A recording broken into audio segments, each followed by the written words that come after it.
Harsh Sharma and study BS nursing 7th semester. और आज मेरा टॉपिक अबॉर्शन। तो मैं आज आपको अबॉर्शन पढ़ाने वाला हूँ। तो सबसे पहले मैं आपसे पूछना चाहता हूँ कि अबॉर्शन से आप क्या समझते हो? क्या ये प्रेगनेंसी जो है उसको खत्म होने अबॉर्शन कहलाता है, और भी कुछ हो सकता है अबॉर्शन के बारे में?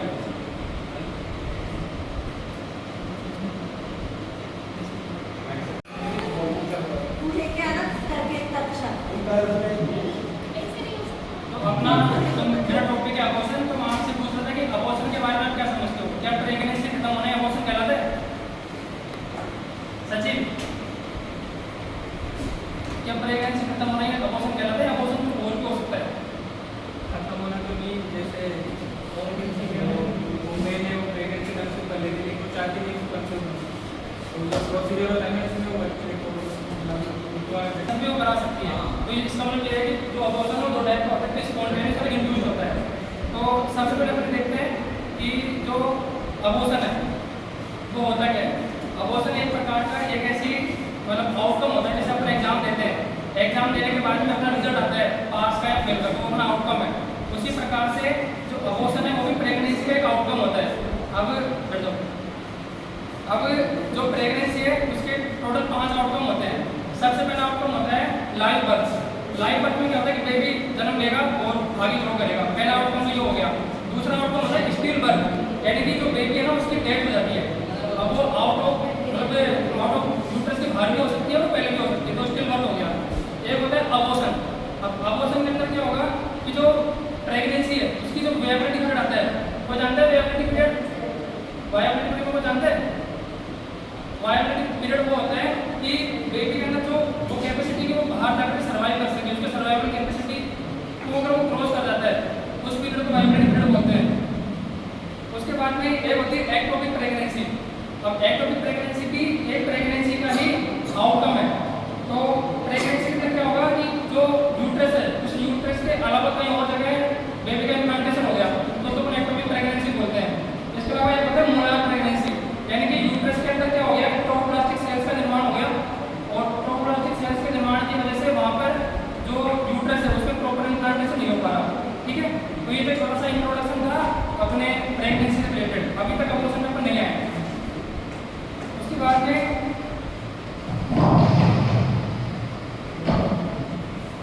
अबॉर्शन का introduction. Abortion is not mainly the loss of fetus, it is the interruption of high coordinated biological process involving the embryo, placenta, uterus, maternal hormones and the maternal immune system before fetal viability। यानी कि abortion का मतलब क्या होता है? Abortion का मतलब होता है कि बेबी लॉस होना ही अबॉर्शन नहीं मतलब कि बताया सचिन ने कि बेबी का लॉस होना ही अबॉर्शन नहीं कहलाता है। तो खुद की इच्छा से भी हो सकता है, यानी कि इंड्यूस तरीके से भी अपन अबॉर्शन करवा सकते हैं, और कोई स्पॉन्टेनियसली भी अबॉर्शन हो सकता है। तो यानी कि इंट्रोडक्शन से अपने समझते हैं कि अबॉर्शन जो है ये एक प्रकार का fetus का लॉस नहीं है। इसमें ये प्रकार की बायोलॉजिकल प्रोसेस होती है जिसके अंदर प्लेसेंटा, यूट्रस, मैटरनल हार्मोन्स और एम्ब्रियो ये सब मिलकर के एक जो बेबी होता है, एक जो fetus होता है उसके निर्माण में हेल्प करती है। इस पूरी प्रोसेस में अगर कहीं भी कोई भी डिफेक्ट आ जाए तो बेबी की ग्रोथ हो सकती है और वो डेथ भी हो सकता है, और उसका मतलब अबॉर्शन हो सकता है। तो इसी प्रक्रिया को अपन अबॉर्शन बोलते हैं। उसके बाद में definition, abortion is the spontaneous और इंड्यूस्ड टर्मिनेशन। अभी मैंने बताया स्पॉन्टेनियस यानी कि ये एक प्रकार से क्लिनिकल कंडीशन है, यानी कि किसी भी डिजीज की वजह से या कोई मतलब जैसे अपनी जो मदर है उस मदर के अंदर किसी न किसी प्रकार के चेंजेस आ गए, तो उस चेंजेस की वजह से अगर उसमें बेबी को कोई इफेक्ट होता है, बेबी डाई हो जाता है, तो वो स्पॉन्टेनियस हो गया। तो इंड्यूस्ड यानी कि मर्जी से करवाना या फिर वो मतलब अनवांटेड प्रेगनेंसी को खत्म करना, उसको अपन बोलते हैं induced termination of pregnancy before fetal viability, यानी कि वायबिलिटी के पीरियड से पहले उसको खत्म करना। रिजल्टिंग इन द एक्सपर्शन और removal of an embryo of fetus that is not capable of independent survival outside the uterus, यानी कि ऐसे बेबी को रिमूव करना जो इंडिपेंडेंटली यूट्रस के बाहर जाकर के सर्वाइव नहीं कर सकता। तो ऐसे बेबी को पहले ही उसको मतलब यूट्रस से बाहर निकाल लेना या उसको खत्म करके और क्लियर कर देना, उसको अपन अबॉर्शन बोलते हैं। इसके बाद में अब अबॉर्शन की 2 स्टेज होती है। सबसे पहला है अर्ली अबॉर्शन, दूसरा है लेट अबॉर्शन। तो अर्ली अबॉर्शन मतलब 12 वीक से पहले। अब 12 वीक से पहले क्यों? क्योंकि इसको अपना ट्राइमेस्टर के हिसाब से पढ़ते हैं। फर्स्ट ट्राइमेस्टर, सेकंड ट्राइमेस्टर और थर्ड ट्राइमेस्टर। जो फर्स्ट ट्राइमेस्टर होता है वो 12 वीक तक होता है। तो 12 वीक तक क्या होता है कि जो भी मेजर ऑर्गन्स होते हैं उनका डेवलपमेंट और उस दौरान क्या होता है कि जब डेवलपमेंट के दौरान अगर मान लो किसी भी प्रकार का हार्मोनल डिफिशिएंसी हो गई, किसी प्रकार की कोई कॉज हो गया, तो उसकी वजह से बेबी की ग्रोथ प्रॉपर नहीं हो पाती है, और 12 वीक से पहले अगर उसका अबॉर्शन हो गया उसको अपन बोलेंगे अर्ली अबॉर्शन। एक होता है 12 से 20 वीक से के बीच में अबॉर्शन होना, इसको मतलब है लेट अबॉर्शन। अब इस दौरान क्या होता है, ये अपना सेकेंड ट्राइमेस्टर के अंदर इसको काउंट करेंगे। वैसे सेकेंड ट्राइमेस्टर होता है वो 12 से 27 वीक का होता है, और उस दौरान जो मेजर ऑर्गन्स का डेवलपमेंट होना स्टार्ट हो जाता है, और वो जो 12 से 27 वीक की जो मतलब जो टाइम होता है, इस टाइम में क्या होता है कि जो बेबी की ग्रोथ होती है ना वो होती रहती है। और यहाँ पे ना क्विकनिंग, आप कोई जानते हैं क्विकनिंग के बारे में? जैसे फीलिंग ऑफ लाइफ इसको कहते हैं। हाँ, अंदर बच्चा है तो जिंदा है। तो इसमें क्या होता है ना कि जो मतलब कि जो मदर होती है उसको मदर पे फील होने लगता है कि भाई हाँ मतलब बेबी मूवमेंट करता है, फीटल मूवमेंट्स को क्विकनिंग बोलते हैं। तो 12 से 20 दिन फीटल मूवमेंट्स होने लग जाते हैं। इस दौरान अगर मान लो बेबी का अबॉर्शन हो रहा है तो उसको अपन बोलेंगे लेट अबॉर्शन। उसके बाद में एक छोटा सा डाटा दिया हुआ है वायबिलिटी पीरियड का, कि मतलब किस टाइम के दौरान कितना सर्वाइवल चांस होता है बेबी का। तो सबसे पहले है 22 वीक पे 0% चांस। अब 0% चांस क्यों है, इसका एक छोटा सा रीजन होता है कि सबसे पहले लाइफ में जीवित रहने के सबसे ज़्यादा जरूरी क्या है, ऑक्सीजन। यानी कि O2 अगर बॉडी के अंदर जाएगी तो मतलब सर्वाइव कर पाएगा। अब O2 कहाँ जाती है, लंग्स में जाती है। अब लंग्स में एक होता है सर्फेक्टेंट, ठीक है। सर्फेक्टेंट क्या करते हैं कि कोलैप्स होने से बचाते हैं। अब लंग्स में दो प्रकार की सेल होती है, टाइप फर्स्ट और टाइप सेकंड। जो टाइप फर्स्ट होती है वो टाइप फर्स्ट क्या करती है, गैसीलेशन काम करती है जो 99% होती है। एक होती है टाइप सेकंड जो कि सर्फेक्टेंट के तौर पर काम करती है और लंग्स को कोलैप्स होने से बचाती है। तो सर्फेक्टेंट का निर्माण बच्चे के अंदर 24 वीक से शुरू होता है, उससे पहले सर्फेक्टेंट का निर्माण ही नहीं होता है। तो अगर इससे पहले बच्चा का जन्म लेगा भी ना तो किसी बारे में सर्वाइव नहीं कर पाएगा। तो इसलिए वायबिलिटी का जो टाइम है उसका सर्वाइवल रेशियो दिया हुआ है कि 22 वीक पे 0% है, 23 वीक पे कुछ सर्फेक्टेंट बढ़ने लग जाता है तो एक चांस होता है कि बच सकता है। और इसी प्रकार से ये टोटल 28 वीक तक दिया हुआ है। 28 वीक पे आते आते बेबी का जो जीवित होने का चांसेज है वो 92% तक हो जाता है, क्योंकि यहाँ तक लंग ऑलमोस्ट मैच्योर हो जाते हैं। उसके बाद में ये इंसिडेंस है 10 से 20% ऑफ ऑल क्लिनिकल प्रेगनेंसी, यानी ये बता रहा है कि क्लिनिकल प्रेगनेंसी यानी कि स्पॉन्टेनियस प्रेगनेंसी, इसमें क्या होता है कि 4 से 5 वीक के अंदर मतलब कि जो अर्ली प्रेगनेंसी होती है 10 से 20% चांस ऐसे होता है जिसमें अर्ली प्रेगनेंसी के अंदर ही बच्चे का अबॉर्शन हो जाता है किसी भी कारणवश, इडियोलॉजिकल फैक्टर की वजह से। एक होता है 10% इनलीगल, और मैं किसी का इनलीगल की जगह अगर मैं अनसेफ भी बोलूँ तो भी ठीक रहेगा, क्योंकि अनसेफ इसलिए बोल रहा हूँ अपन ने किसी ऐसी जगह अबॉर्शन करवाया मतलब जहाँ पर ना तो सेफ्टी है और कोई मतलब एजुकेटेड वो फिजिशियन नहीं था, तो उसने क्या किया कि मतलब गलत तरीके से उसने प्रेगनेंसी करवा दी, उसने गलत उसके साथ ट्रीटमेंट कर दिया। तो उससे क्या होगा, जैसे हम टेक्निकल जाते हैं ना अपन, जैसे अपन प्रेगनेंसी में गए, प्रेगनेंसी का अपना फर्स्ट अपने को मतलब अपॉइंटमेंट ली, फर्स्ट अपॉइंटमेंट अपन गए और वहाँ पर जाकर के अपन ने जो है फिजिशियन से अपन ने अपॉइंटमेंट ली, उसने एग्जामिनेशन किया। अब एग्जामिनेशन के दौरान उसने क्या है कि कोई ना कोई अनहाइजीन एग्जामिनेशन कर दिया जिसके क्या इन्फेक्शन हो गया, यानी कि सेफ्टी अबॉर्शन हो गया। तो 10% इलीगल, या फिर जैसे एक ये कारण हो सकता है। दूसरा कारण हो सकता है जैसे मान लो कि किसी के साथ में रेप वगैरह हो गया या किसी को गलत एक्टिविटी की गई है, तो ऐसी कंडीशन में भी जो है इलीगल तरीके से इस प्रेगनेंसी को खत्म किया जाता है। एक होती है 75% ऑफ अगर बिफोर 16 वीक की प्रेगनेंसी से पहले यानी कि अपन मान सकते हैं कि 8 से और 16 वीक के बीच में, इस दौरान क्या होता है कि हार्मोनल चेंजेस होते हैं और बेबी की ग्रोथ जो है बहुत तेजी से इंप्रूव होती है। तो इस दौरान क्या है सबसे ज़्यादा चांस होते हैं बेबी के सर्वाइव नहीं करने के, यानी कि अबॉर्शन के। तो 75% चांस में 16 वीक के अंदर देखने को मिलेंगे। उसके बाद में ये क्लासिफिकेशन है अबॉर्शन का, जिसमें दो प्रकार का क्लासिफिकेशन दिया हुआ है। सबसे पहला स्पॉन्टेनियस, दूसरा है इंड्यूस्ड। तो स्पॉन्टेनियस का मतलब होता है कि नेचुरल प्रेगनेंसी, जिसको अपन नेचुरल अबॉर्शन। इसमें क्या होता है कि जैसे मान लो कोई भी अबॉर्शन किसी भी डिजीज की वजह से हो गया, या मान लो कि जो इम्प्लांटेशन सही से नहीं हुआ, प्लेसेंटा प्रीवियस होना होगा, यानी कि जो उसका इम्प्लांटेशन प्रॉपर जगह से मतलब यूट्रस के लोअर पार्ट में उसका इम्प्लांटेशन हो गया, और इसके बाद एक्टोमिक प्रेगनेंसी हो गई, यानी फेलोपियन ट्यूब के आसपास इम्प्लांटेशन हो गया। तो इसकी वजह से क्या है ना कि वो ऑटोमेटिकली जो बेबी है वो मतलब कि सर्वाइव नहीं कर पा रहा, तो वो भी स्पॉन्टेनियस। और एक होता है इंड्यूस्ड। इंड्यूस्ड में क्या होता है, लीगल और इलीगल दो प्रकार के होते हैं। अब लीगल और इलीगल में क्या होता है, सबसे पहला है लीगल। तो लीगल में क्या होगा कि जैसे मान लो मदर को बेबी कंसीव नहीं करना है, उसने अनप्लान्ड तरीके से बेबी लिया तो अनप्लान ड्रग से बेबी कंसीव करने की वजह से अब वो उसको प्लान बनाना चाहती है तो लीगली जो टाइम पीरियड होता है उससे पहले अगर वो उसको अबॉर्ट करना चाहते हैं उसको बोलेंगे अपन लीगल, और एक होता है इलीगल। जैसे कोई क्रिमिनल एक्टिविटी हुई है यानी कि अनवांटेड प्रेगनेंसी उसके साथ हुई है, जैसे मान लो कोई क्रिमिनल एक्टिविटी हुई है या मान लो कि जैसे कोई रेपिस्ट था, रेप करके वो प्रेग्नेंट हो चुकी है तो उसको भी रिमूव करने के लिए अपन इसको अपन इलीगल में काउंट करेंगे। उसके बाद में स्पॉन्टेनियस कुछ टाइप है, threatened, inevitable, complete, incomplete, wished और सेप्टिक, अपन आगे देखेंगे।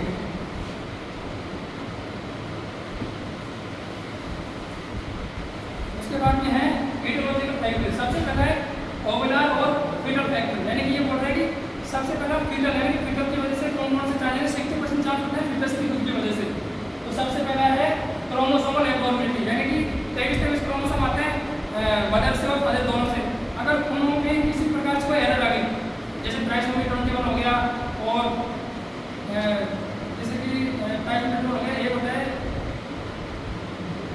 एडिसन सिंड्रोम सुना होगा, तो उसकी वजह से भी ये सब डिजीज कॉज होती है। उसके बाद में है ग्रॉस कंजेनिटल मालफॉर्मेशन। तो कोई ग्रॉस कंजेनिटल मालफॉर्मेशन से क्या समझता है? वर्ड में दिया हुआ है Rajendra, gross congenital malformation. Gross मतलब स्ट्रक्चर जैसे डाउन सिंड्रोम, मतलब ग्रॉस का मतलब ये होता है कि जो बाहरी स्ट्रक्चर होता है उसको ग्रॉस स्ट्रक्चर बोलते हैं। कंजेनिटल जन्मजात और मालफॉर्मेशन यानी कि जो फॉर्मेशन है प्रॉपर तरीके से नहीं हो पाया। तो इसमें क्या होता है कि फीटस में क्या होता है कि सीवियर बर्थ डिफेक्ट देखने को मिलता है। सीवियर बर्थ डिफेक्ट इसमें क्या होता है उसके सर्वाइवल के चांस बहुत कम हो जाते हैं। जैसे न्यूरल ट्यूब डिफेक्ट, एनटीडी हो गया, एनसीपीडी हो गया, तो क्या होता है बेबी का जो ऊपर वाला स्तर वाला पार्ट होता है ना वो प्रॉपर डेवलप नहीं हो पाता है और उसमें हाइड्रोसिस कंडीशन देखने को मिल सकती है। उसके बाद में है ब्लाइटेड ओवम। कभी किसी ने सुना है ब्लाइटेड ओवम के बारे में? ब्लाइटेड ओवम एक ऐसी कंडीशन होती है जिसमें क्या होता है कि अनएम्ब्रियोनिक प्रेगनेंसी भी बोलते हैं इसको अपन, अनएम्ब्रियोनिक प्रेगनेंसी। इसमें गेस्टेशनल सेक बन जाते हैं और गेस्टेशनल सेक बनने से क्या होता है कि प्लेसेंटा डेवलप हो जाती है लेकिन एम्ब्रियो नहीं बनता, यानी कि प्लेसेंटा डेवलप होगी लेकिन एम्ब्रियो नहीं बनता। और अपन यूएसजी में चेक करेंगे ना तो अपने को बेबी दिखाई नहीं देगा लेकिन प्लेसेंटा डेवलप हो जाएगी। इस कंडीशन को बोलते हैं ब्लाइटेड ओवम। उसके बाद में हाइड्रोपिक डीजनरेशन ऑफ विलाई। अब हाइड्रोपिक डीजनरेशन ऑफ विलाई, सबसे पहले मैं आपको एक वर्ड बोलता हूँ कोलोनिक विलाई। तो कोलोनिक विलाई क्या चीज़ है? ब्लाइटेड ओवम। ब्लाइटेड ओवम क्या होता है कि एक इसको अनएम्ब्रियोनिक प्रेगनेंसी के नाम से भी जानते हैं। इसमें क्या होता है गेस्टेशनल सेक बन जाते हैं, जो अपना यूट्यूब होता है उसमें गेस्टेशनल सेक और सेक बन जाएंगे। तो सेक बनने की वजह से क्या होता है कि प्लेसेंटा डेवलप हो जाएगी लेकिन एम्ब्रियो डेवलप नहीं हो पाता। इस कंडीशन को बोलते हैं ब्लाइटेड ओवम, मतलब एम्ब्रियो नहीं बनता लेकिन प्लेसेंटा बन जाती है और प्लेसेंटा का कुछ काम नहीं है, एम्ब्रियो बन ही नहीं रहा। उसके बाद आएगा हाइड्रोपिक डीजनरेशन ऑफ विलाई। तो डीजनरेशन यानी कि विलाई का डीजनरेशन हो रहा है। अब वो विलाई क्या होती है? प्लेसेंटा के अंदर एक कोलोनिक विलाई होती है जो कि क्या करती है वो न्यूट्रिशन का ऑक्सीजन का आदान प्रदान में सहायता करती है। अब विलाई बनती कैसे? सबसे पहले क्या होता है कि जाइगोट से मोरुला बनता है, मोरुला से ब्लास्टोसिस्ट बनता है और ब्लास्टोसिस्ट से दो सेल बनती है एम्ब्रोब्लास्ट और ट्रोफोब्लास्ट। एम्ब्रोब्लास्ट से बेबी बनेगा और ट्रोफोब्लास्ट से बनती है प्लेसेंटा। लेकिन और ट्रोफोब्लास्ट में दो सेल होती है, एक तो होती है साइटोप्लास्ट, एक साइटोप्लास्ट। ये दोनों सेल मिलकर के कोरियन का निर्माण करती है और जो कोरियन होता है उस कोरियन से ही कोलोनिक विलाई बनती है जो कि इस पूरे प्रोसेस में भी जो अपना ओट हो जाती है, ब्लड सप्लाई होता है, इन सब में हेल्प करती है। तो ये बोल रहा है कि हाइड्रोपिक डीजनरेशन ऑफ विलाई, यानी कि विलाई का क्या हो गया? विलाई के अंदर जो है वाटर का फॉर्मेशन हो गया, हाइड्रोपिक हो गया वो। जिस कंडीशन की वजह से क्या होता है कि जो विलाई है ना वो विलाई प्रॉपर फंक्शन नहीं कर पाती है, जिसकी वजह से बच्चे को प्रॉपर न्यूट्रिशन नहीं मिल पाता है, जिसकी वजह से भी बच्चे में मालफॉर्मेशन हो जाएगी और वो अबॉर्शन का चला जाएगा। उसके बाद में इंटरफेरेंस विद सर्कुलेशन। अब सर्कुलेशन में है मैग्नेटोवायरल नोड्स। नोड्स को जानते हैं?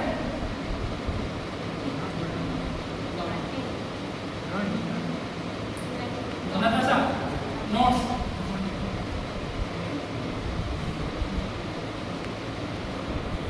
नॉट बनना। अब ये भी दो प्रकार की होती है, एक ट्रू होती है और एक फॉल्स होती है।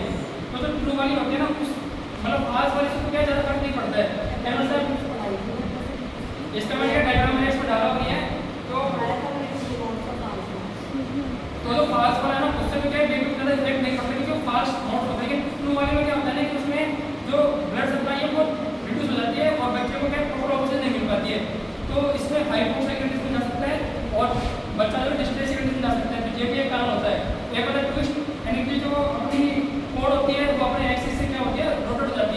अब नॉर्मली रोटेट होते थे, लेकिन ये मतलब नॉर्मल से ज़्यादा अगर रोटेट हो गई तो उससे क्या होगा, ट्विस्ट नहीं हो जाएगी और उससे क्या होता है कि जो ब्लड सप्लाई है वो डिक्रीज हो जाएगी, जिससे भी हाइपोक्सिया हो सकता है। एक होती है एंटामिलिमेंट्स। एंटामिलिमेंट्स क्या होता है कि कोड जो है बॉडी के नेक, हैंड, लेग या फिर बॉडी के चारों ओर जो है प्लेसेंटा से लिपट जाती है, मतलब प्लेसेंटा से लिपटती है उस बॉडी के बेबी के, उड़ जाती है, मतलब ओना लटकना डॉक्टर बोलते हैं, जिसकी वजह से क्या हो सकता है, हाइपोक्सिया हो सकता है, फिर बच्चा जो है डिस्प्लेसिया कंडीशन जा सकता है। इसको अपन नक्कल कोड नाम से भी जानते हैं इसको। उसके बाद में है लो अटैचमेंट ऑफ प्लेसेंटा। अब जो प्लेसेंटा है ना वो क्या हो गया, उसका जो इम्प्लांटेशन है ना वो लोअर पार्ट में हो गया यूट्रस से। तो अगर प्लेसेंटा अगर लोअर पार्ट में तो इससे तरह को अपन बोलते हैं प्लेसेंटा प्रीविया। प्लेसेंटा प्रीविया कहते हैं। अब जो ब्लीडिंग अभी लोअर पार्ट में हो गया तो उससे क्या होगा, ब्लीडिंग होगी। ब्लीडिंग होने से क्या होगी, प्लेसेंटा क्या सेपरेट हो जाएगी, यूट्रस की जो वॉल होगी ना उससे सेपरेट हो जाएगी और उससे क्या होगा कि फीटल की जो ब्लड सप्लाई है वो कम हो जाएगी। ब्लड सप्लाई कम होने की वजह से फीटल डिस्ट्रेस चला जाएगा और उससे क्या होस्ट हो सकता है। ये कुछ कारण है जो मैं आपको बता रहा हूँ। ये इकोलॉजिकल फैक्टर है, आने वाले में जो आपको टाइप बताऊंगा उसमें दोबारा रिपीट नहीं करूंगा। तो यही पूरे कंप्लीट इकोलॉजी में आपको एक्सप्लेन कर रहा हूँ। उसके बाद में सिर्फ आपको टाइप में बताऊंगा कि कौन कौन से टाइप्स में कौन कौन सी इकोलॉजी इन्वॉल्व है। उसके बाद में आएगा अननोन फैक्टर, कोई भी अननोन कोज भी हो सकते हैं। एक है ट्विंस और हाइड्रोएम्नियोस। ट्विंस और हाइड्रोएम्नियोस क्या होता है कि जैसे मान लो किसी की मदर के अंदर जो है ट्विंस बेबी है तो उसमें क्या होता है कि स्पेस कम मिलेगा, मतलब यूट्रस में एक मतलब नॉर्मली यूट्रस एक बेबी के लिए बना हुआ होता है, उसमें नॉर्मल प्रेगनेंसी उसमें अपन एक बेबी को कंसीव कर सकते हैं। लेकिन कंजेनिटल डिजीज की वजह से किसी वजह से वहाँ ना तो 2 बच्चे हो गए तो ऐसे में क्या होगा, उसको स्पेस कम मिलेगा, इससे क्या हो जाएगा, कोड कॉम्प्रेशन हो जाएगा। अब कोड कॉम्प्रेशन होने से क्या होगा, रिस्क बढ़ जाएगा कोई हाइपोक्सिया का। और जो एम्नियोटिक फ्लूइड होता है, एक होता है हाइड्रोएम्नियोस, में 2 टर्म दिए हुए हैं हाइड्रोएम्नियोस। हाइड्रोएम्नियोस क्या होता है, यानी कि एम्नियोटिक फ्लूइड का एक्सेसिव हो जाना। अब एम्नियोटिक फ्लूइड अगर ज़्यादा हो जाएगा तो उससे क्या होगा, बेबी ज़्यादा मूवमेंट करेगा। अब बेबी ज़्यादा मूवमेंट करेगा तो क्या है, कोड में ट्विस्ट होने का, नोट्स बनने का और कोड प्रोडक्ट्स होने के चांसेस क्या हो जाएंगे, बढ़ जाएंगे।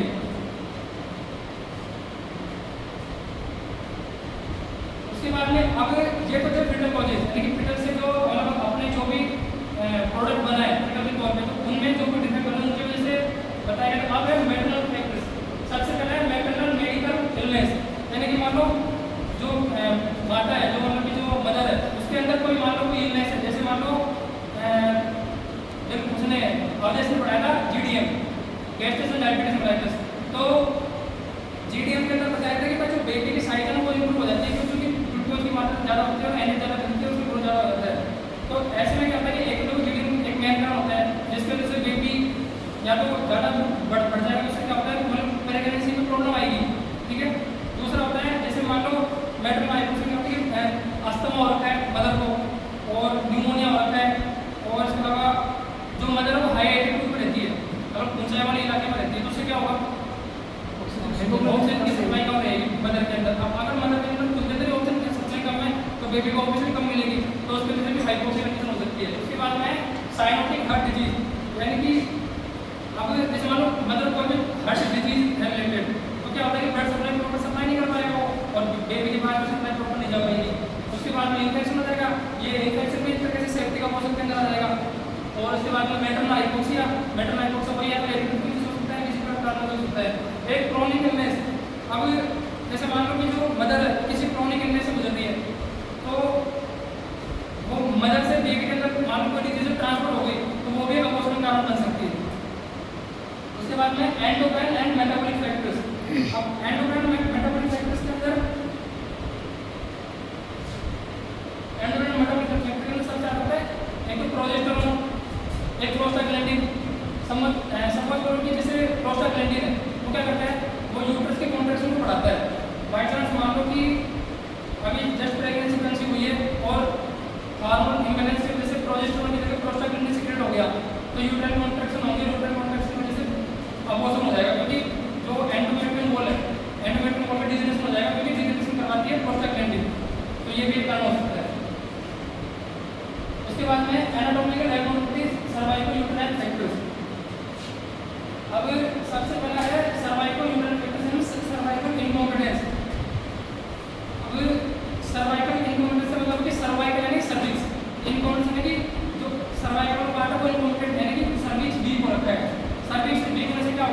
अब प्रेगनेंसी के दौरान क्या सर्विक्स क्लोज रहता है, क्लोज रहता है सर्विक्स, लेकिन सर्विक्स क्लोज तब रहता है जब वो नॉर्मल प्रेगनेंसी होती है, और ओपन कब होता है जब वो लेबर का टाइम होता है। लेबर के टाइम के दौरान जो है सर्विक्स मूवमेंट करता है और सर्विकल पार्ट जो थोड़ा सा वाइड होता है, खुलता है।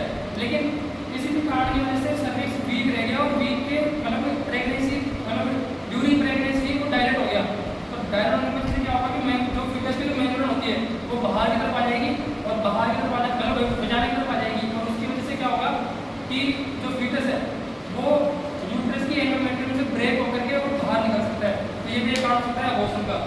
उसके बाद में यूटेराइन फाइब्रोइड्स, तो जानते हैं यूटेराइन फाइब्रोइड्स के बारे में? यूटेराइन फाइब्रोइड्स मैंने पढ़ाया हुआ है पिछली बार, बताओ। एक तरीके से सकते फाइब्रोइड्स एक बिनाइन ट्यूमर होता है जिसमें गांठें बन जाती हैं, मांस बन जाता है, जो मेलिग्नेंट नहीं होता। बस तो यही है मतलब कि जो यूट्रस की वॉल होती है उसमें जो बिनाइन ट्यूमर बनते हैं, लेकिन ये कैंसरस नहीं होते हैं, बिनाइन होते हैं। तो उसकी वजह से क्या होता है कि बेबी के अंदर से ब्लड सप्लाई कम हो जाती है, तो ये भी एक कारण होता है अबॉर्शन का। उसके बाद में इंट्रा यूट्राइन अडेशन, इंट्रा यूट्राइन अडेशन ये थोड़ा इंपॉर्टेंट टॉपिक है, इसको अपन दो नाम जानते हैं। एक होता है यूट्राइन सिंक, एक होता है यूट्राइन सिंक होना, एक होता है असर्शन सिंड्रोम, यूट्राइन सिंक और असर्शन सिंड्रोम। तो इसका मतलब होता है कि यूट्रस के अंदर स्कार टिश्यू का फॉर्मेशन होना।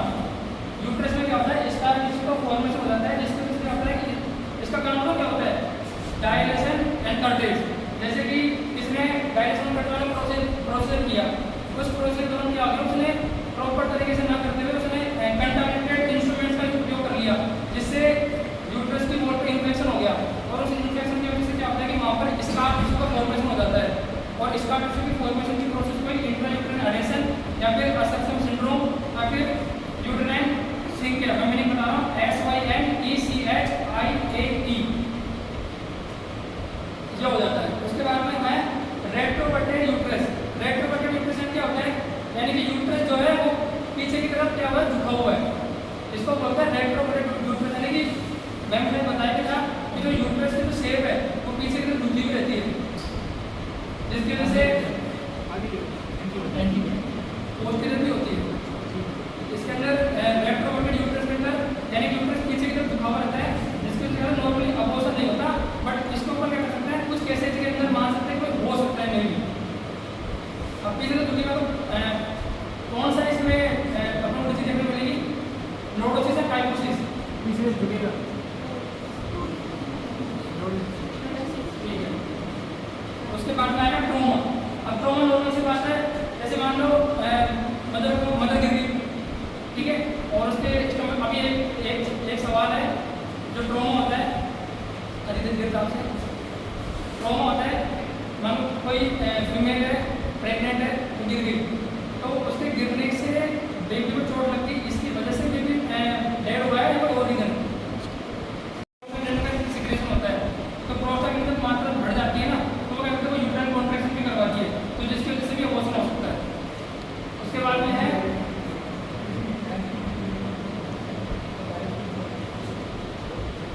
एक होता है एंजियोसेंटेसिस। ये एक ऐसी प्रोसेस होती है जिसमें क्या होता है कि ये एक प्रकार का डायग्नोसिस होता है, यानी कि जैसे डायरेक्ट ट्रोमा से नहीं होता है क्या डायरेक्ट ट्रोमा से नहीं होता, प्रोस्टेट में पीछे बढ़ेगा होता है ना, उसका सैंपल लिया जाता है चेक करने के लिए नीडल के द्वारा। तो अगर उस दौरान मान लो जो सैंपल लिया तो उसमें एमनियोटिक फ्लूइड लीक हो गया या फिर इन्फेक्शन हो गया या ब्लीडिंग हो गई, उसकी वजह से अबॉर्शन हो सकता है।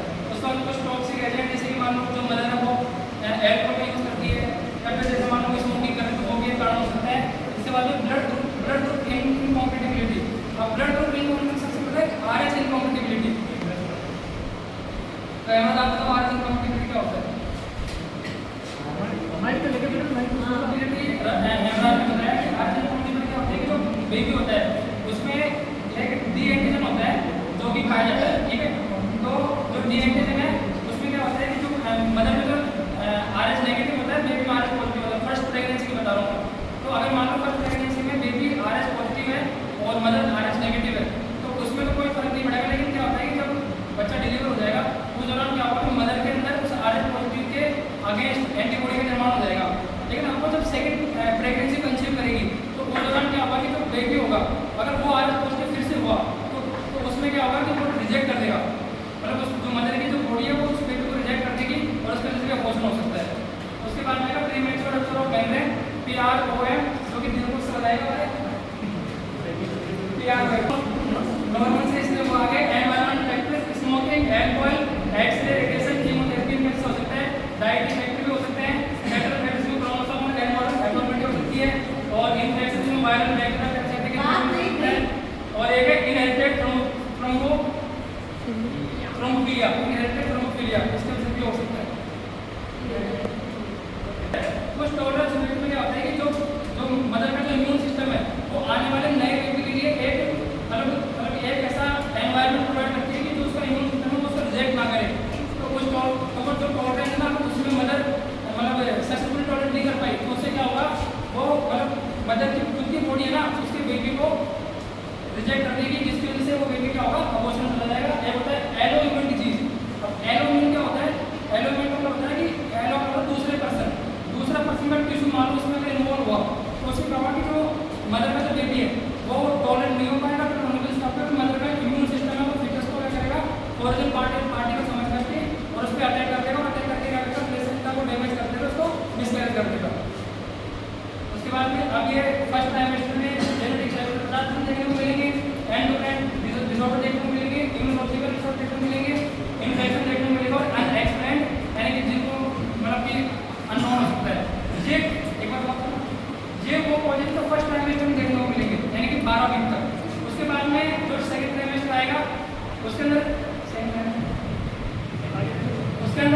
एनाटॉमिकल एब्नॉर्मलिटी जैसे कि सर्वाइकल इन्फॉर्मेशन मैंने आपको बताया था, और मुलेरियन फ्यूजन डिफेक्ट। अब मुलेरियन फ्यूजन डिफेक्ट के बारे में बताएगा, बाइकोर्नेट यूट्रस और सेप्टेड यूट्रस के बारे में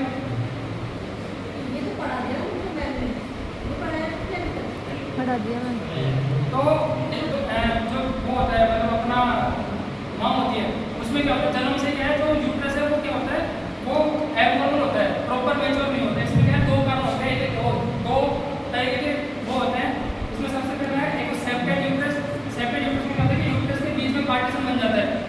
एक होता है बाइकोर्नेट, जिसमें क्या होता है हार्ट शेप यूट्रस बन जाता है। हार्ट शेप यूट्रस मतलब उसको हम बोलते हैं बाइकोर्नेट यूट्रस, और इसको अपन मुलेरियन फ्यूजन डिफेक्ट भी बोल रहे हैं। क्यों? क्योंकि जो मुलेरियन डक्ट होती है वो आपस में फ्यूज होकर के और यूट्रस से निर्माण करती है। तो अगर वो प्रॉपर तरीके से फ्यूज नहीं हो पाई तो उसकी वजह से यूट्रस प्रॉपर शेप नहीं दे पाता है, और इसको हम बोल रहे हैं मुलेरियन फ्यूजन डिफेक्ट। उसके बाद में यूट्राइन सिंड्रोम बता दिया, बता दिया, और मैटरनल मेडिकल इलनेस की मैंने आपको बता दी, और एक अनटेस्टेड वो दोनों सेम रहेगा। अब आएगा अपना नेक्स्ट टॉपिक है स्पॉन्टेनियस अबॉर्शन।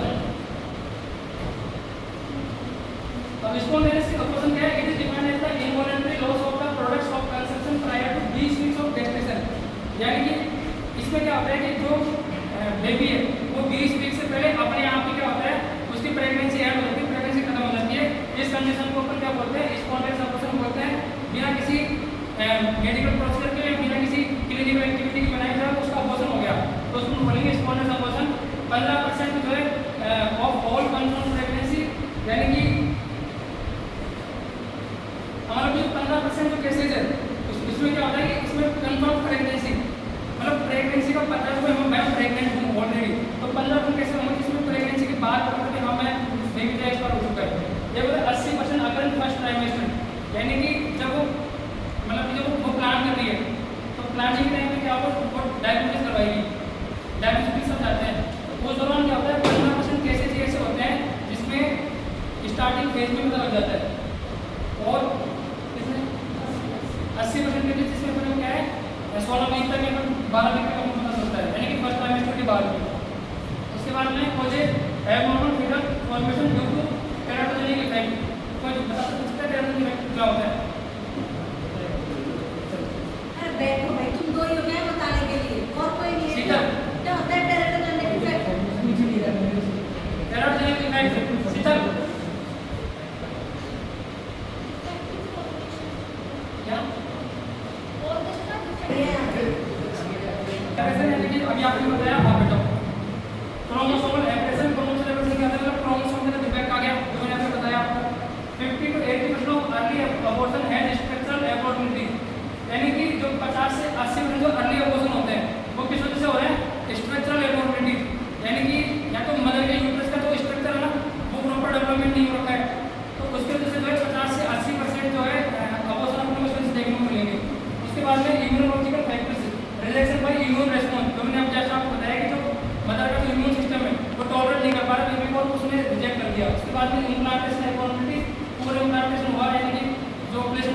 गया, एक्टोपिक प्रेगनेंसी होगी, उस वजह से हो सकता है।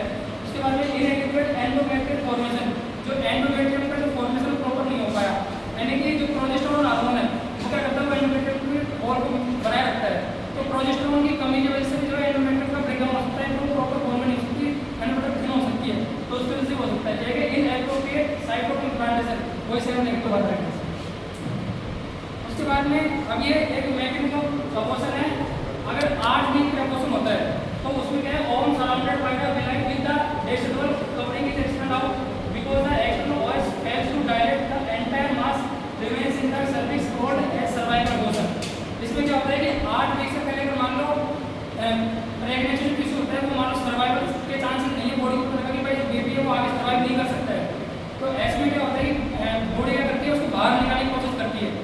अगर जो बेबी है वो 8 वीक के प्रेगनेंसी से पहले वो मान लो सर्वाइवल के चांस नहीं है, तो अपनी बॉडी क्या करती है, मतलब मदर की बॉडी क्या करती है, उसको डिटेक्ट कर लेती है भाई सर्वाइव नहीं कर पाएगा, तो उसे वो एक प्रोसेस करती है जिसमें क्या होता है कि वो बेबी को यूट्रस से बाहर निकालने की कोशिश करती है। तो उसमें क्या होता है कि उस टाइम क्या होता है, जो सर्विस होता है वो क्या होता है, डायरेक्ट नहीं होता, वो ओपनिंग क्लोज रहती है। उसमें जैसे क्या होता है कि जो एक्सटर्नल वॉइस होता है उसमें जो बेबी का जो ये जो पार्ट होता है, मतलब जो भी प्रोडक्ट बना है वो वहाँ पे आकर के फंस जाता है, तो इसलिए इसको अपना सर्वाइकल अबॉर्शन के नाम से भी जानते हैं। 8 वीक्स की प्रेगनेंसी ये होता है 8 से 14 वीक्स की pregnancy, expense of the fetus commonly occurs leaving behind the placenta and membranes so that there will be bleeding. यानी कि फीटस क्या होता है, अब बड़ा हो गया, 8 की प्रेगनेंसी में वो थोड़ा सा लाभ हो जाएगा, बड़ा हो जाएगा, तो फीटस बाहर निकलेगा और प्लेसेंटा मेम्ब्रेन यूट्रस के अंदर रह जाएगी। अब अगर 8 से 14 वीक की प्रेगनेंसी होगी तो सबसे पहले फीटस से बाहर निकलता है, प्लेसेंटा तो अंदर रह जाती है, तो उस प्लेसेंटा को बाहर निकालने के लिए डीएनई करते हैं, डायरेक्ट इवाल्यूएशन करते हैं। तो 8 से 14 को क्या नीड पड़ती है, और 8 वीक से क्या है बस कुछ मेडिसिन की सहायता से भी वो इजीली बाहर आ सकता है, लेकिन 8 से 14 वीक की प्रेगनेंसी में डीएनई करना पड़ सकता है। उसके बाद में 14 वीक या उससे ज़्यादा की प्रेगनेंसी में उसमें क्या होता है, ये एक प्रकार से ये प्रकार ऐसा अबॉर्शन होता है कि इसमें मिनी लेबर, इसको मिनी लेबर क्यों बोलते हैं, क्योंकि इसमें है ना जो हल्के हल्के कॉन्ट्रैक्शन स्टार्ट होते हैं अपने यूट्रस के अंदर 14 वीक के बाद में, तो हल्के हल्के कॉन्ट्रैक्शन स्टार्ट होने से क्या होगा, सर्विक्स जो है हल्का से खुल जाएगा, और सर्विक्स के खुलने की वजह से क्या होगा, फीटस हल्का सा बाहर आएगा, और उसके बाहर आने के बाद में जो प्लेसेंटा होती है वो प्लेसेंटा के अंदर ही रह जाएगी, तो उस प्लेसेंटा को रिमूव करने के लिए और सारे पार्ट रिमूव करने के लिए डीएनसी करेंगे, डायलेशन एंड कार्टेज। उसके बाद में अब ये कुछ चेंजेस हैं। सबसे पहला है इन्फेक्शन। अब ये एक नॉर्मल चीज़ मान लो किसी की वजह से जो डीएनसी कर रहे हैं, डीएनए कर रहे हैं, तो इन्फेक्शन हो गया, ये बाहर की प्रोसेस है, मैकेनिकल इन्फेक्शन हो गया, अपन ने फीटस को रिमूव कर दिया, उसके बाद में इन्फेक्शन हो गया, फीटस फेल्स टू ग्रो। अब जो मतलब कि जैसे मान लो कि सबसे पहले प्रेगनेंसी हुई, प्रेगनेंसी के दौरान जो मदर है उसने प्लानिंग करने के लिए उसने क्या किया, किसी से जाके कंसल्ट किया, तो उसमें क्या किया, जब उसने वेजाइनल एग्जामिनेशन किया तो उस दौरान उसने क्या किया कि कंटामिनेटेड इंस्ट्रूमेंट्स का यूज किया जिससे इन्फेक्शन हो गया। अब प्रेगनेंसी प्रॉपर चल रही थी, उसमें क्या होगा कि फीटस फेल्स टू ग्रो, यानी कि जो फीटस है उस इन्फेक्शन से ग्रो करना बंद कर दिया, जिससे क्या होगा, एस्ट्रोजन और progesterone production by placenta fails. अब इन्फेक्शन की वजह से क्या होगा, फीटस ग्रो करना कम कर दिया, जिसकी वजह से प्लेसेंटा से एस्ट्रोजन और प्रोजेस्टेरोन सीक्रेट हो रहे थे, वो क्या हो जाएंगे, वो एसिड होना फेल हो जाएंगे, और उनके सीक्रेट होने से फेल होने एंडोमेट्रियल स्लगिंग। अब एंडोमेट्रियम को मेंटेन करने के लिए प्रोजेस्टेरोन एस्ट्रोजन की आवश्यकता होती है, जैसे ही फेल होंगे वैसे एंडोमेट्रियम क्या है, ब्रेक स्टार्ट हो जाएगी। उसके बाद में प्रोस्टाग्लैंडिन आर रिलीज। अब प्रोस्टाग्लैंडिन रिलीज क्यों होगा, क्योंकि जब एंडोमेट्रियम वॉल मेंटेन नहीं रह पाती है ना, तो बॉडी को लगता है कि भाई अभी मतलब इसको जो है अबॉर्शन करना है, इसको नहीं चाहिए बेबी, तो क्या है, प्रोस्टाग्लैंडिन ऑटोमेटिक सीक्रेट होने लग जाता है। तो प्रोस्टाग्लैंडिन के सीक्रेट होने की वजह से क्या होगा कि जो वॉल है वो क्या होता है कि ब्रेक हो जाएगी, uterine contraction expansion of products of pregnancy. Prostaglandin के सीक्रेशन की वजह से यूट्राइन कॉन्ट्रैक्शन होंगे, और जो प्रोडक्ट होता है प्रेगनेंसी का वो क्या है, एक्सपोर्ट होने लग जाएगा, सर्वाइकल डायलेशन जो सर्विस होता है वो डायरेक्ट हो जाएगा, और जितना भी प्रोडक्ट था प्रेगनेंसी का वो क्या हो जाएगा, बाहर निकल जाएगा। इसके बाद में ये एक छोटा सा टॉपिक दिया हुआ है, जिसमें एक है एबनॉर्मल फीटल फॉर्मेशन। मान लो जो फीटस का फॉर्मेशन है वो एबनॉर्मल हुआ, उसके वजह से मिसकैरेज हो सकता है। इसके अलावा इम्यूनोलॉजी फैक्टर, कोई भी मान लो इम्यूनोलॉजिक फैक्टर है, यानी कि जो इम्यूनिटी है मदर की वो उसको एक्सेप्ट नहीं कर पाए, तो क्या होगा, rejection of the embryo through immunological response, यानी कि जो एम्ब्रियो है उसको उसने क्या किया, रिजेक्ट कर दिया, तो रिजेक्ट करने की वजह से क्या हो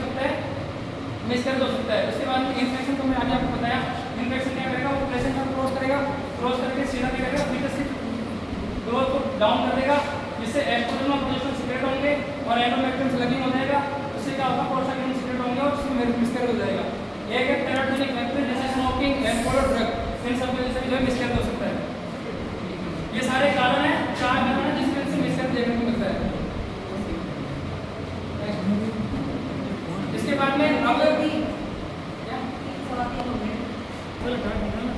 इसके बाद में लेटेंट अबॉर्शन, ये क्या होता है कि क्लिनिकली बेहतर process of abortion has started but has not progress to a state from which recovery is impossible. यानी कि ये एक प्रकार की ऐसी क्लिनिकल कंडीशन होती है जिसमें अबॉर्शन की प्रोसेस शुरू तो हो जाती है ना, लेकिन क्या होता है कि अभी इतनी आगे तक नहीं गई है कि उसको बचाया जा सके।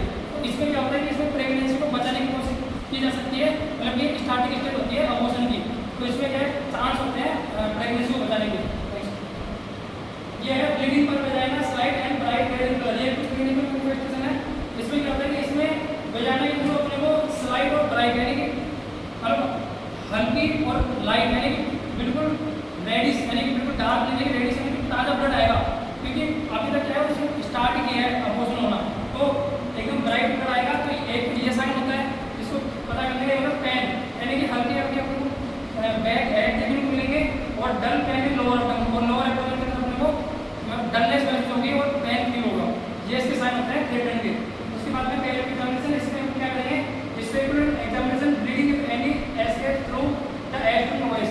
अब ये एग्जामिनेशन जिसमें स्पेकुलम होता है, एक इंस्ट्रूमेंट होता है, उस इंस्ट्रूमेंट को वजाइना के थ्रू इंसर्ट करते हैं और ये चेक करते हैं कि जो ब्लीडिंग है ना वो कहाँ से हो रही है, ब्लीडिंग की साइड चेक करते हैं। तो अगर एब्डोमेन वॉइस से हो रही है तो उसको अपन नॉर्मल कंसीडर कर सकते हैं कि भाई हाँ आपकी जो प्रेगनेंसी है वो उसको अपन कंटिन्यू कर सकते हैं, कुछ ट्रीटमेंट दे करके उसका अपन उसका मैनेजमेंट करके। उसके बाद में आएगा digital examination reverse close abdomen voice. अब इसमें क्या होता है कि इसमें जो डॉक्टर होता है ना वो 2 फिंगर को इंसर्ट करके और सर्विक्स को महसूस करता है और महसूस करके ये पता लगाता है कि वो सर्विक्स है ना वो खुला हुआ है या क्लोज है।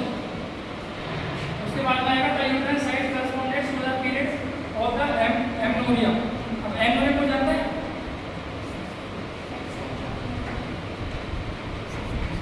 बसंती amenorrhoea absence of menses like सबसे कई कारण हो सकते हैं। तो अगर मान लो प्रेग्नेंट होगी वो एब्सेंट हो जाएगी और भी कारण हो सकते हैं, मेनोपॉज हो सकता है। इसके बाद में इन्वेस्टिगेशन, ब्लड इन्वेस्टिगेशन करेंगे, यूएससी करेंगे और यूरिन और इम्यूनोलॉजिकल टेस्ट फॉर प्रेगनेंसी। अब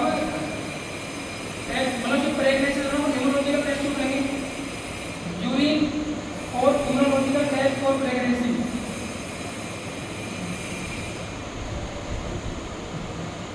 ऑटोइम्यून डिसऑर्डर तो नहीं हो देखने का। हाँ ठीक है, ऑटोइम्यून डिसऑर्डर को चेक करने के लिए इम्यूनोलॉजी चेक करते हैं। अगर ऑटोइम्यून डिसऑर्डर है तो उसको कंटिन्यू नहीं करवाएंगे क्योंकि उसका अपन ट्रीटमेंट नहीं कर सकते हैं।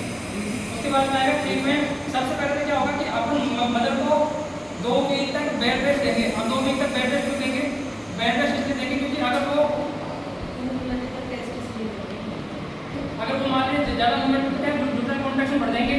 इसके अलावा ब्लीडिंग कम हो और प्लेसेंटा का जो सेपरेशन है ना वो भी कम हो, इसलिए उसको 2 वीक के लिए बेड छोड़ेंगे। सेडेशन एंड एनाल्जेसिस, फिनोबार्बिटॉन, कीसेंट्रियो, डायजेपाम, ये 2 ड्रग है, फिनोबार्बिटॉन और डायजेपाम। अब ये क्यों कर रहे हैं, ये भी दे रहे हैं अपन, ये अपन प्रेगनेंसी को कंटिन्यू करने के लिए अबॉर्शन को प्रिवेंट करने के लिए नहीं दे रहे हैं, ये दे रहे हैं अपन उसको रेस्ट करवाने के लिए, उसको सेडेशन प्रोवाइड करवाने के लिए। उसके बाद में advice to preserve verbal pads and anything. अब ये बोल रहे हैं कि इसमें डॉक्टर ये प्रिस्क्राइब करता है कि आप जो है अपने जो पैड्स आप यूज़ कर रहे हो उन पैड्स को आपको फेंकना नहीं है, क्योंकि जो भी प्रोडक्ट्स बाहर निकलेगा उसका एग्जामिनेशन करके पता लगा जा सकता है कि किस कारण की वजह से जो है ये प्रेगनेंसी या फिर अबॉर्शन हुआ है। और जो ब्लीडिंग आई उस ब्लीडिंग से पता लगा जा सकता है कि जो बेबी की जो कंडीशन है किस प्रकार की है, वो अबॉर्शन में जा चुकी है और अभी भी जो प्रेगनेंसी कंटिन्यू कर सकते हैं। तो रिपोर्ट इज ब्लीडिंग और पेन गेट्स एग्रीवेटेड, मतलब इसमें पेन को और ब्लीडिंग को ऑब्जर्व करेंगे। Routine note of pulse, temperature, vaginal bleeding, और अपन रेगुलरली जो है ब्लीडिंग टेम्परेचर को मेंटेन ऑब्जर्व करेंगे। उसके बाद में 2 वीक तक रेस्ट बोलेंगे और हैवी वर्कआउट मतलब काम जो है अवॉइड करवाएंगे। कोइटस इज कॉन्ट्राइंडिकेट, यानी कि इस दौरान जो कोई सेक्सुअल एक्टिविटी को जो है नहीं करना है, कॉन्ट्राइंडिकेट रखनी है। और follow after 1 month to assist the growth of fetus, और इस पूरे मैनेजमेंट में जो है 1 मंथ में फॉलो करना है जब तक कि जो फीटस की ग्रोथ है कंटिन्यू ना हो जाए। उसके बाद में हम इसका नेक्स्ट टाइप है इरिटेबल अबॉर्शन। अब इसमें क्या होता है कि ये जो है एक प्रकार इसमें अबॉर्शन की जो प्रोसेस होती है वो इतनी आगे बढ़ जाती है कि अब जो बेबी उसको बचाना पॉसिबल नहीं होता है। तो ये दौरान क्या होता है,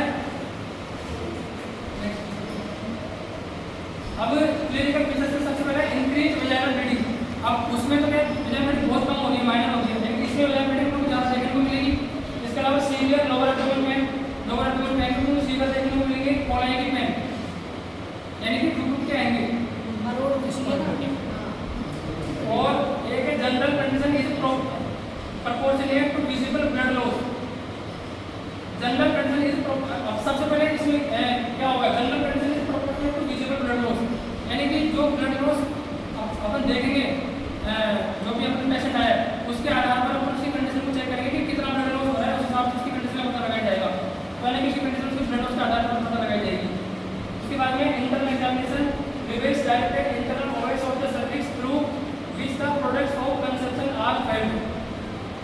अब इसमें क्या होता है कि इंटरनल ओएस खुल जाता है, यानी जो इनविट्रो कंडीशन होती है इसमें क्या होता है कि जो बेबी है वो इस कंडीशन में नष्ट को मतलब ऑलमोस्ट डाई हो चुका है। तो अब क्या करेगा कि जो अपना यूट्रस है वो मतलब उस प्रोडक्ट को बाहर निकालने के लिए कोशिश करेगा, तो उससे क्या होगा जो अपना सर्वाइकल वाला पार्ट ऑफ का डायरेक्ट हो जाएगा। तो उसको क्या करेंगे अपन एग्जामिनेशन करके पता लगाएंगे कि जो इंटरनल ओएस है वो कितना ओपन हो चुका है। इसके अलावा एक वेजाइनल एग्जामिनेशन करके सर्विक्स की जो साइड है उसको चेक करेंगे, अगर वो बहुत कम खुला हुआ उसको क्या करेंगे डीएनडी करके और उसको अपन डायरेक्ट करवा के उस प्रोडक्ट को बाहर निकलवाएंगे। ये देखो ये direction evaluation followed by curtains of uterine cavity. अब ये एक ऐसी प्रोसेस होती है जिसमें क्या करते हैं कि अपन जो वेजाइना के थ्रू डायरेक्टर को इंसर्ट करके सबसे पहले तो अपन जो सर्विक्स वाला पार्ट है उसको अपन डायरेक्ट करवाते हैं। उसके बाद में जो इवैक्यूएशन इंस्ट्रूमेंट होता है, इवैक्यूएशन इंस्ट्रूमेंट से अपन जो यूट्रस में जो भी प्रोडक्ट रिमेनिंग रह गया उस सबको बाहर निकालते हैं कि इन्फेक्शन उसकी बॉडी के अंदर ना हो। ये पूरी प्रोसीजर है। इसमें देखो सर्विक्स डायरेक्टेड विद लेमिनेरिया। अब इसके अंदर ये स्पीकर वाला पार्ट है और इसको अपन अंदर इंसर्ट करके और पहले सबसे पहले स्पेस बनाया जाता है ताकि अपन उसको अंदर इंसर्ट कर सके। उसके बाद the amniotic sac is ruptured and the amniotic fluid is suction out. अब जैसे अपन इसको इंसर्ट करेंगे तो क्या होगा, एमनियोटिक जो सेक होता है वो रप्चर हो जाएगा और रप्चर होने के बाद जो एमनियोटिक फ्लूइड होता है वो बाहर आएगा, तो उसको क्या करेंगे बाहर आने से सक्शन कर लेंगे। उसके बाद में the fetus and any remaining products of conception are removed with forceps और फोर्सेप्स की सहायता से जो भी प्रोडक्ट्स अंदर रह गया यूट्रस के उसको अपन फोर्सेप्स की मदद से रिमूव कर लेंगे। And the uterine cavity is tacked with a cutter to assure सेटिव इम्पल्टी। और एक कटर करके एक इंस्ट्रूमेंट होता है जिससे अपन ये असेस करेंगे कोई भी जो मतलब जो माइनर प्रोडक्ट होता है उसको भी अपन क्या है इस कटर से रिमूव कर सकते हैं और यूट्रस को एकदम क्लीन कर सकते हैं। उसके बाद में आफ्टर 12 वीक्स, अगर 12 वीक्स हो चुके हैं, ये तो अपन 12 वीक्स से पहले की प्रेगनेंसी में करेंगे। एक होता है 12 वीक्स के बाद में यूट्राइन कॉन्ट्रैक्शन एक्सीडेंट में ऑक्सीटोसिन ट्रीटमेंट। अगर 12 वीक की प्रेगनेंसी के बाद में हो रखा है 12 वीक की प्रेगनेंसी हो चुका है तो अपन इसमें क्या करेंगे ऑक्सीटोसिन ड्रिप चलाएंगे, वो भी कितनी 10 यूनिट इन 500 ml, वो भी 40 से 60 ड्रॉप पर मिनट के हिसाब से। उसके बाद में नेक्स्ट है कंप्लीट अबॉर्शन।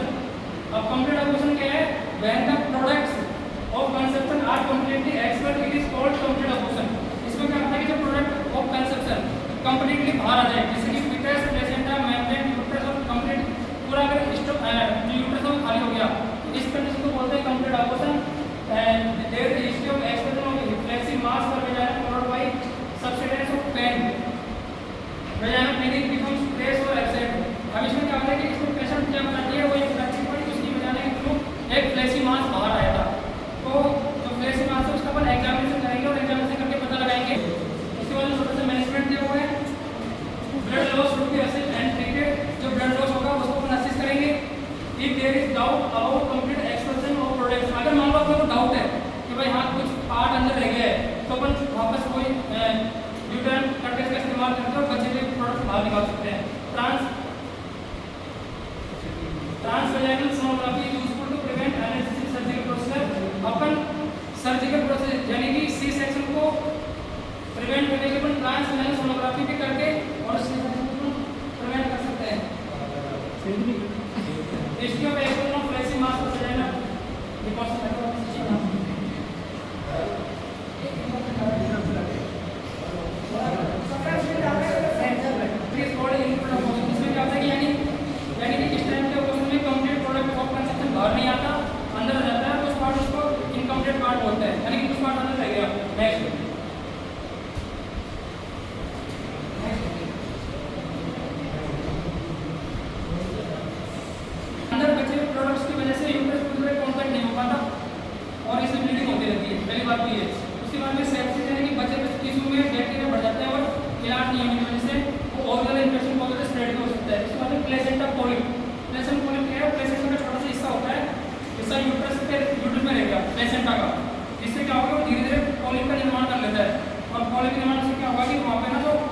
लंबे समय तक ब्रीडिंग कंपनी देखने को मिल सकती है। उसके बाद रहेगा पोरियोकार्सिनोमा, यानी कि जो प्लेसेंटा होती है ना वहाँ पे क्या ट्रोफोब्लास्टिक सेल्स होती है जो कि क्या करती है मैलिग्नेंट कैंसर ट्यूमर का भी निर्माण कर सकती है यूट्रस के अंदर।